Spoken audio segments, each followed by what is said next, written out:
Cinema అయిన Maruti talkies cinema ముచ్చట్లకు స్వాగతం. నేను మిస్టర్ బీనా మాట సూటిగా ఉంటుంది, మ్యాటర్ క్లియర్ గా ఉంటుంది. వీడియో టాకీస్ రాజా. ఇప్పుడు మ్యాటర్లోకి వెళ్దాం. జూన్ 1న బాహుబలి సినిమాకి సంబంధించిన 4 భాషల ట్రైలర్స్ బయటకు వచ్చిన సంగతి తెలిసిందే. 4 భాషల్లోనూ ఈ సినిమాకి మంచి రెస్పాన్స్ దొక్కుతుంది. అందరూ కూడా మనస్ఫూర్తిగా ప్రశంసలు అందిస్తున్నారు. పోతే ఈ ప్రశంసల రేంజ్ మామూలుగా లేదు, అదిరిపాటుగా ఉంది. ఈ ప్రశంసలు ఏంటంటే రాజమౌళి గారికి బాహుబలి చిత్ర యూనిట్ కు ఎలా ఉందో తెలియదు గానీ ఇది మన తెలుగోడి ఘనత అని తెలుగు వారందరికీ మాత్రం మహాగర్వంగా ఉంది. బాహుబలి ట్రైలర్ చూసి తెలుగు వాళ్ళు, తమిళ వాళ్ళు, మలయాళం వాళ్ళు, హిందీ తెలిసిన వాళ్లే కాదు, భాషలతో సంబంధం లేకుండా భారతదేశం మొత్తం ఆ చిత్ర యూనిట్ ను ప్రశంసలతో ముంచెత్తుతుంది. ఇప్పుడు ఈ ప్రశంసల పర్వం భారతదేశం దాటి విదేశాలకు కూడా వెళ్ళింది. విదేశీ విమర్శకులు ఈ ట్రైలర్ ను, అందులో ఉన్న విశేషాలను గొప్పగా మెచ్చుకుంటున్నారు. అలాంటి వాళ్ళు ఏమంటున్నారు అంటే, ఈ ట్రైలర్ ని చూసి అర్థం చేసుకోవడానికి భాషతో సంబంధం లేదు, చాలా సింపుల్ గా అర్థమైపోతుంది. విజువల్ బ్రిలియన్స్ ఉంది ఇందులో. ఎమోషన్స్ ని చక్కగా ప్రెజెంట్ చేశారు. ఇండియన్ కల్చర్ ని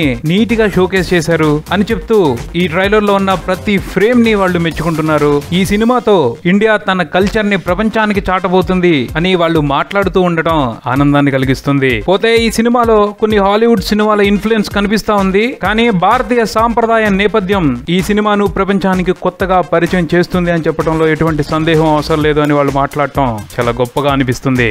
విదేశీయులే కాదు, భారతదేశంలోని ప్రముఖులు కూడా ఈ ట్రైలర్ పై స్వచ్ఛమైన ప్రశంసలు కురిపిస్తున్నారు. ఈ సినిమా హిందీ ట్రైలర్ లాంచ్ సందర్భంగా ఇటువంటి సినిమాలను బాలీవుడ్ ఎందుకు తీయటం లేదు అని ఒక విలేకరి అడిగిన ప్రశ్నకు సమాధానంగా కరణ్ జోహర్, రాజమౌళి బాలీవుడ్ లో లేడుగా అని సమాధానం ఇచ్చాడు. ఆ సమాధానం తెలుగు వారందరినీ రొమ్ము విరుచుకు నిలబడేలా చేసింది అని చెప్పుకోవడంలో ఎటువంటి మొహమాటం అవసరం లేదు. అలానే ఎప్పుడూ కూడా అతిశయోక్తిగానో అరవీర భయంకరంగానో కామెంట్లు చేసే రామ్ గోపాల్ వర్మ బాహుబలికి సంబంధించి చక్కని ప్రశంసలు కురిపించి అందరినీ ఆశ్చర్యపరిచారు. బాహుబలిని ఎంత ఖర్చు పెట్టి తీశారు, లేకపోతే అది ఎంత వసూలు చేస్తుంది అన్న సంగతి పక్కన పెట్టి ఇండియన్ సినిమాకి సంబంధించి ఇది తాజ్ మహల్ లెక్క. కొన్నాళ్ల పాటు ఇండియన్ సినిమాకి రెఫరెన్స్ గా మిగిలిపోతుంది.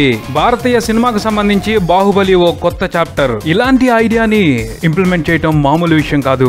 దర్శకుడికి ఉక్కు సంకల్పం ఉండాలి, గులాబీ లాంటి హృదయం ఉండాలి, అన్నింటికంటే ముఖ్యంగా విపరీతంగా ఓపిక ఉండాలి. ఇవన్నీ రాజమౌళిలో ఉన్నాయి కాబట్టే బాహుబలి అనే అద్భుతం ఆవిష్కరించబడింది.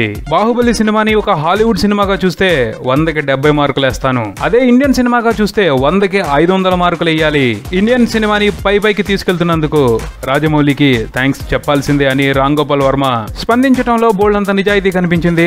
ఆయన వరకే కాదు, ఈ ట్రైలర్ చూసిన ప్రతి ఒక్కరూ అలాగే స్పందిస్తున్నారు. ట్రైలర్ తోనే ఇన్ని ప్రశంసలు దక్కించుకుంటున్న రాజమౌళి పరిస్థితి రేపు సినిమా విడుదలైన తర్వాత ఎలా ఉంటుందో ఊహలకే అందటం లేదు. చూడాలి మరి అప్పుడు పరిస్థితులు ఎలా ఉంటాయో. ఇది బులెటిన్, మరో బులెటిన్ తో మళ్ళీ కలుద్దాం. Keep watching Maruti talkies for me mister Beena talkies Raja. Thank you.